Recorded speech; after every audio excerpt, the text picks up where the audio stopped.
friend. My name is Dawn.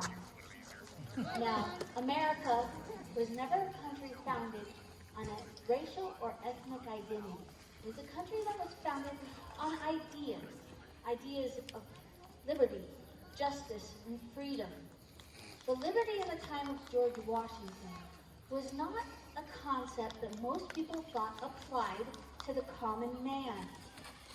In April of 1775, a group of American farmers, those common peasants, opened fire on the regular troops of the British Army. The dispute between taxation and representation had dissolved into war. A war over that very idea, that concept of liberty.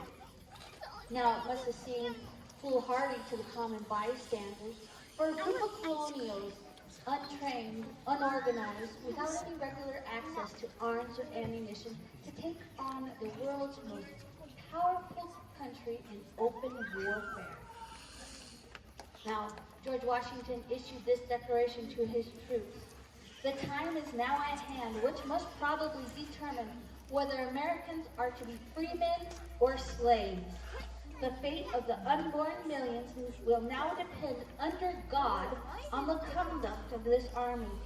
Let us therefore animate and encourage each other and show the whole world that a free man contending for liberty on his own ground is superior to any slavish mercenary on earth.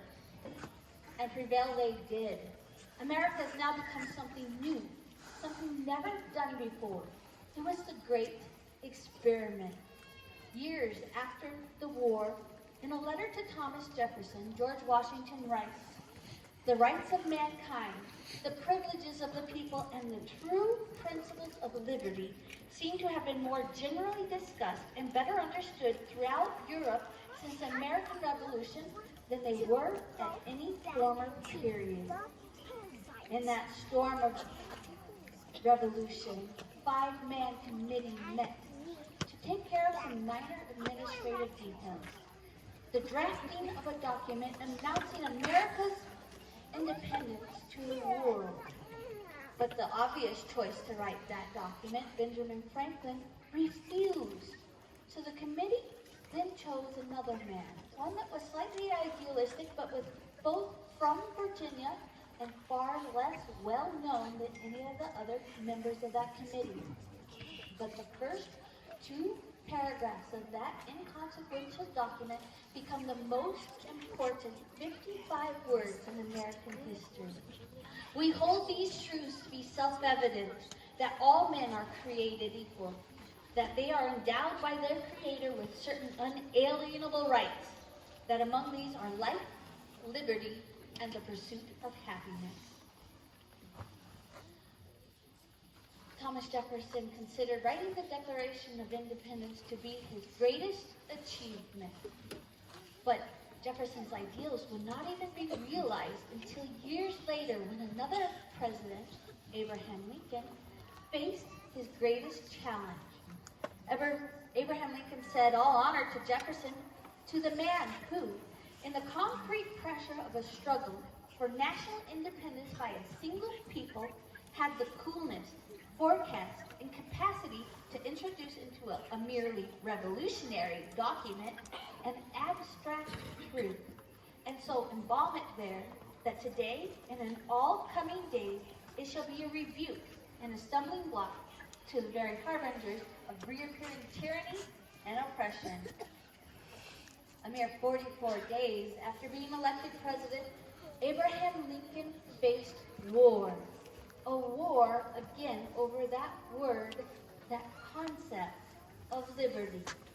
Long ago, George Washington had warned, unfortunately, the nature of man is such that the experiences of others are not attended to as they ought to be. We must feel ourselves before we can think or perceive the danger which threatens. And that danger had come. As Lincoln said, the world has never had a good definition of the word liberty, and the American people just now are much in want of one. We all declare for liberty, but in using the same word, we do not all mean the same thing. The shepherd drives the wolf from the sheep's throat, for which the sheep thinks the shepherd is a liberator, while the wolf denounces him for the same act as a destroyer of liberty, especially as the sheep was a black one. Plainly, the sheep and the wolf are not agreed upon a definition of the word liberty. Men fought and died to decide which definition of that word, that abstract truth, would define America. Roosevelt was just 5 years old when he watched the funeral procession for Abraham Lincoln from the window of his apartment building. Theodore Roosevelt greatly admired Lincoln, who, in trying to purge slavery from the nation, changed the meaning of liberty for America. Abraham Lincoln changed the relationship between the people and the government, and it was now Roosevelt's task to change the relationship between the people, the government, and big business. As president, Roosevelt brought court cases against businesses, broke up large trusts, and signed into law taxes against corporations. He signaled to businesses that they had a responsibility not only to their profit, but to the American people. Roosevelt said, Americanism is a question of principles, of purpose, of idealism or character. It is not a matter of birthplace or creed or line of descent. Roosevelt pushed for laws limiting the long working hours of women and children. He sought better working conditions for factory workers. And long a conservationist, he used his power as president to block the misuse of forests, vital waterways, important wildlife areas, and natural wonders. Roosevelt said, we have fallen heir to the most glorious heritage of people can ever receive, and each one must do his part if we wish to show that the nation is worthy of its good fortune. Roosevelt, Washington, Jefferson, Lincoln, all four of those presidents fought in their time and in their own way to define for themselves and this nation the definition of that word, liberty. In a country that was not founded on a race, but on an idea that was born in struggle, but found the worth the fighting for, seen only as a dream, but written into a document, grown to change the course of history, and then adapted to better serve the people. And it is an idea that must continually be brought forward and renewed, because as Abraham Lincoln said, you must do your own growing, no matter how tall your grandfather was. Welcome, everybody, to the evening program.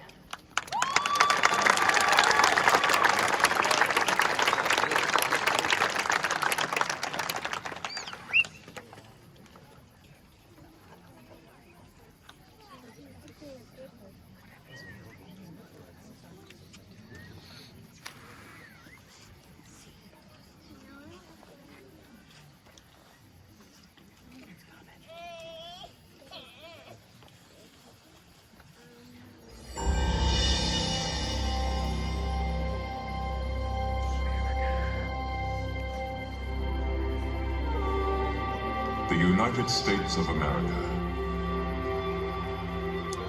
It's hard to imagine, but not long ago, this great land of ours was pure wilderness.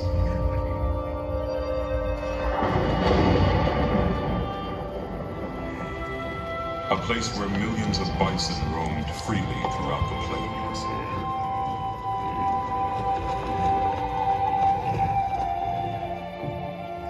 And those who lived off the land revered it as sacred ground. Yet this country would face a dramatic change, quickly becoming the most advanced nation in the world, in technology, in peace, and in power. From its inception, the United States has shaped itself under the guidance of strong leaders. Leaders who have taken risks, stood up to adversity, and never let go of their vision for a better country. Mount Rushmore reminds us of them, and the countless Americans who have made great sacrifices to ensure the lasting legacy of our country. Freedom. We strived for it. We died for it. We live for it.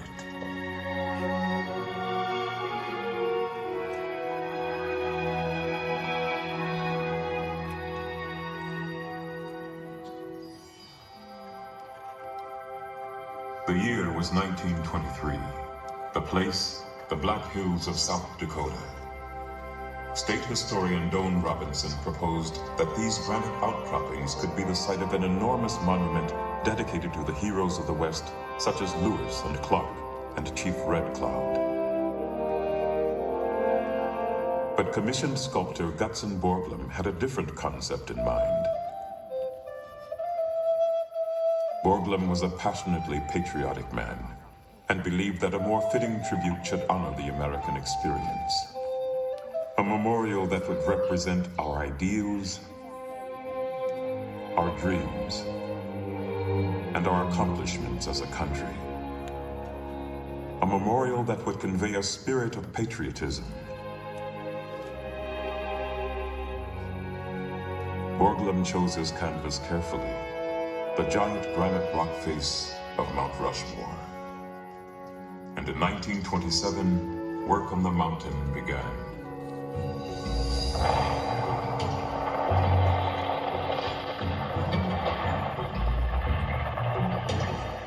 Borglum assembled a team of local miners, ranchers, and lumbermen to help with construction. The sculptor built a model of the presidents to serve as a guide. Every inch on the model represented 1 foot on the mountain. Year after year, Borglum and his crew hung perilously off the side of the mountain, drilling and blasting their way to reach granite solid enough for carving.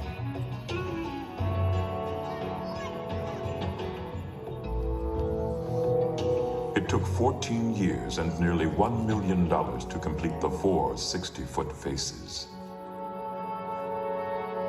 And even though the sculptor did not live to see the very final touches put into place, he was able to carry out his vision. 4 great Americans immortalized in stone, symbolizing the democratic society in which we live, the struggle for our independence, the fight for our freedom, and the sacrifices we have made since our country began more than 200 years ago.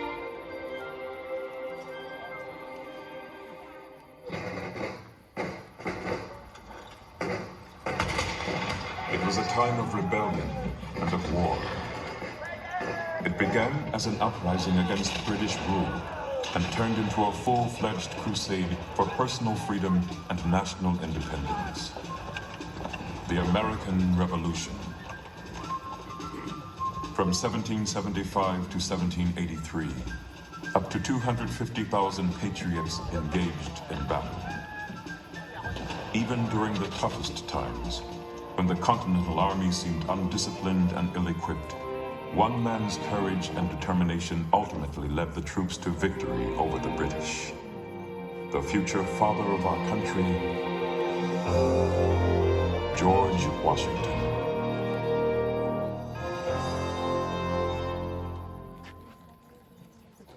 Born and raised in colonial Virginia, George Washington grew up to be a firm believer in American independence.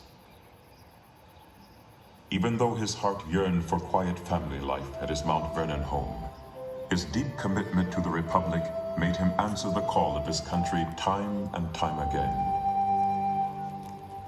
As general, Washington became an instant hero throughout the colonies. The public was so enamored with him that many people wished that he become king. But Washington scoffed at such an idea. The Army must serve the country but not rule it. Express your utmost horror and detestation of the man who wishes to overturn the liberties of our country. George Washington, 1783.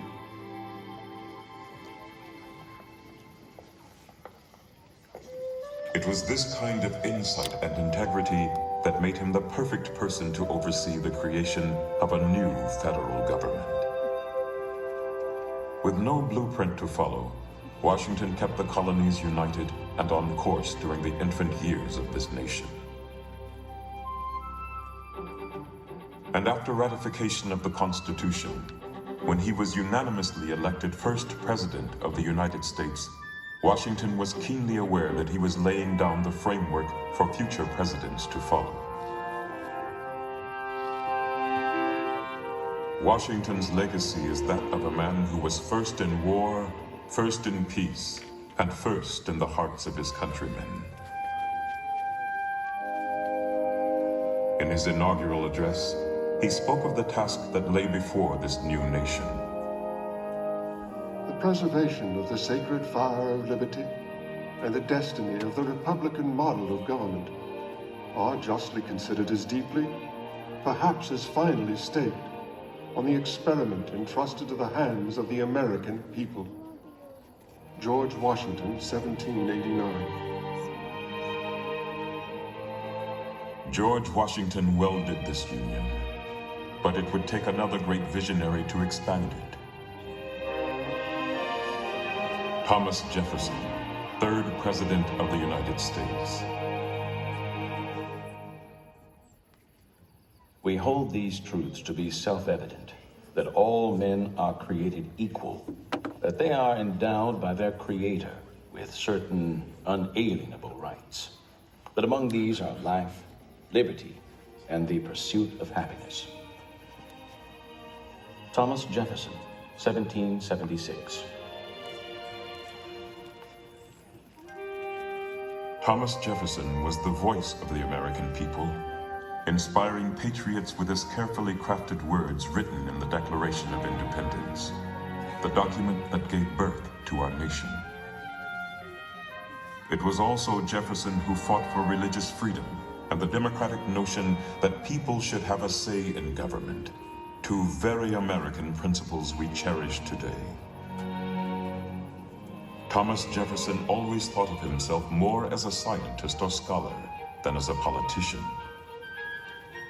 And it was this quest for knowledge that played a role in the greatest achievement of his presidency.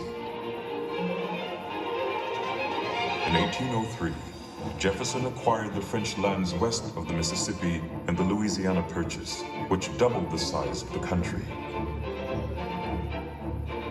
In an effort to find out what America now owned, Jefferson sent Meriwether Lewis and William Clark on their famous expedition out west. It was an exciting time of discovery for new Americans. However, what was good for a growing nation was not necessarily good for its original inhabitants. During this time of expansion, many Native Americans were uprooted from their homes and hunting grounds and pushed farther west.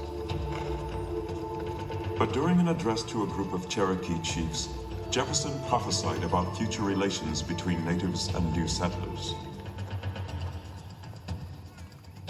I shall rejoice to see the day when the red men, our neighbors, become truly one people with us, enjoying all the rights and privileges we do, and living in peace and plenty as we do, without anyone to make them afraid, to injure their persons, or to take their property, without being punished for it according to fixed laws. Thomas Jefferson, 1808. Jefferson's dream was slow to be realized as conflicts between the U.S. government and Native Americans set off a chain of events that dramatically reduced Native populations throughout the 19th century.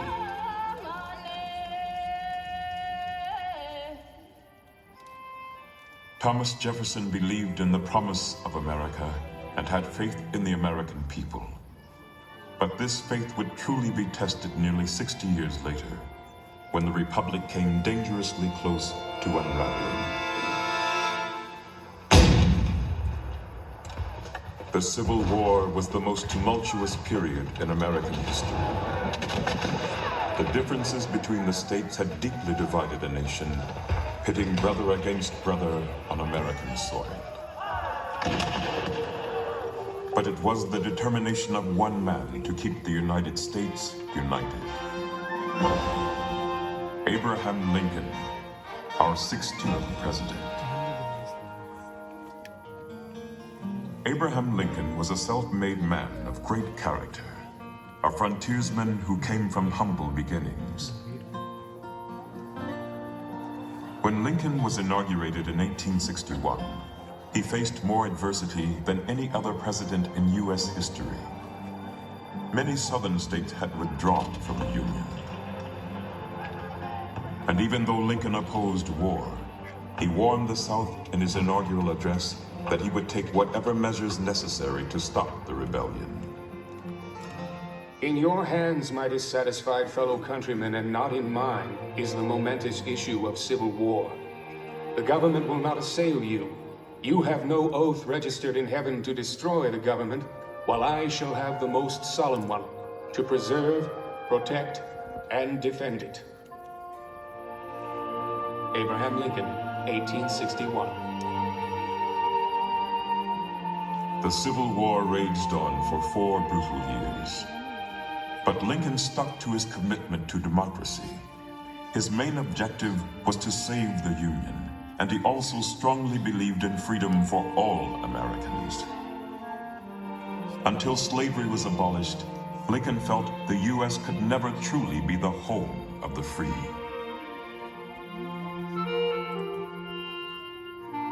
Lincoln's Emancipation Proclamation began the process that ended the evils of slavery forever.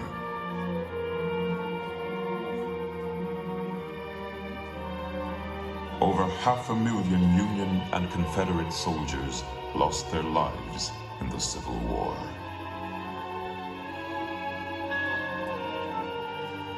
But during his famous Gettysburg Address, Lincoln reminded the American people what this war was really all about. That we here highly resolve that these dead should not have died in vain, that this nation under God shall have a new birth of freedom, and that this government of the people, by the people, for the people, shall not perish from the earth. Abraham Lincoln, 1863. Over the next 50 years, the United States would go through a dramatic transformation.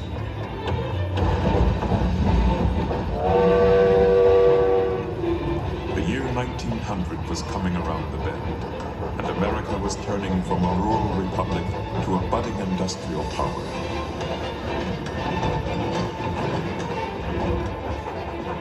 It was clear that this new century, which burst with hope, needed a fresh start and a fresh approach. It was Theodore Roosevelt, our 26th president, who led the way.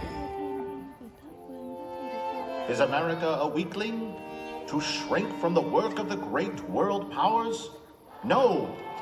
The young giant of the West stands on a continent and clasps the crest of an ocean in either hand. Our nation, glorious in youth and strength, looks into the future with eager eyes and rejoices as a strong man to run a race. Theodore Roosevelt, 1897. He was energetic, he was robust, and he was eager to show the world that America was a force to be reckoned with. Theodore Roosevelt believed in the strenuous life. Frail and sickly as a young boy, he overcame his illnesses and grew up to be a naturalist, a cowboy, a war hero, an author, and President of the United States by the young age of 42. His vigorous outlook on life transferred to the Oval Office. Roosevelt was a man of action. He promoted economic freedom and was a friend to the working class, protecting their rights against big business and what he called the criminal rich. Roosevelt also expanded the country's power abroad. It was his support of the 1903 revolution in Panama that led the U.S. to acquire territory for the construction of the Panama Canal. This massive undertaking not only created a valuable link between the Atlantic and Pacific Oceans, but it put the United States on the map in world politics. Yet, Roosevelt may be known best for his passion for the outdoors. He was vocal about conservation, and through the power of his presidency, he provided federal protection for almost 230 million acres of land. To waste, to destroy our natural resources, to skin and exhaust the land instead of using it so as to increase its usefulness, will result in undermining in the days of our children the very prosperity which we ought by right to hand down to them amplified and developed. Theodore Roosevelt, 1907. The pursuit of the American dream did not end with Theodore Roosevelt's term. Instead, it has carried us into the 21st century.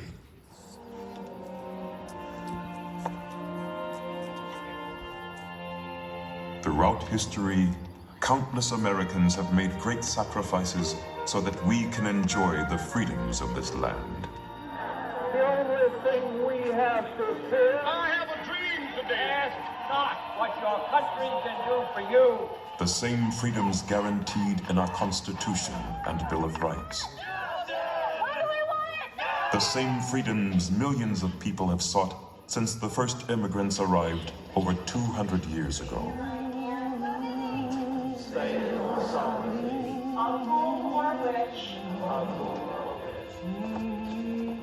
Gutzon Borglum reminds us of this with his timeless memorial. 4 Americans representing the birth, growth, preservation, and development of this country. All embodying the spirit of our nation. All advocates of freedom, dignity, and the ideals of American life. Oh, beautiful, for spacious skies, for amber waves of grain, for purple mountain majesties, above the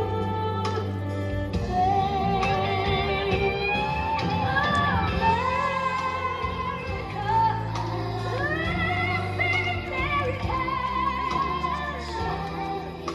God shed His grace on me and crowned the record with pride from sea to shining.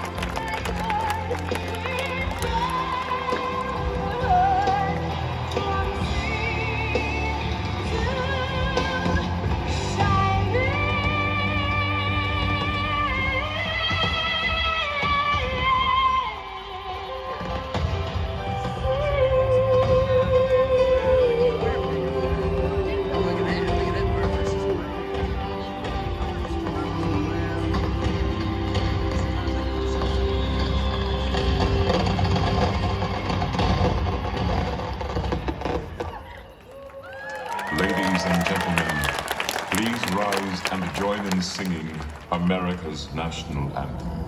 Oh, babe, can you see by the dawn's early light what so proudly we hailed at the twilight's last gleaming, whose broad stripes and bright stars through the perilous fight o'er the ramparts we watched,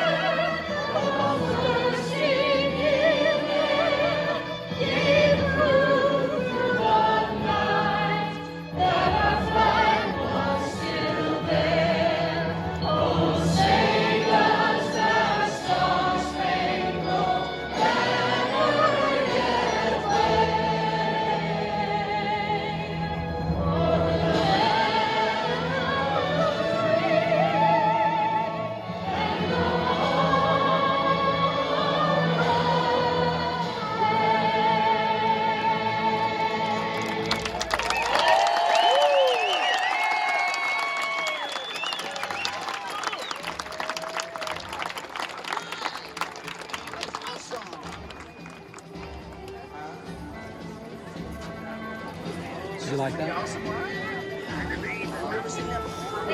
Insane. All current or past military personnel to please make your way down to the stage. Huh? You have, if you cannot come down to the stage, please consider sending a representative. If you have also lost a loved one in military service, please send a representative down to the stage at this time to help bring in the flag for the night. The best part is on the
never met before. But tonight they are bonded on stage. And for many of them, this is the only public recognition they will ever receive. Please, as they join their families, give them a round of applause.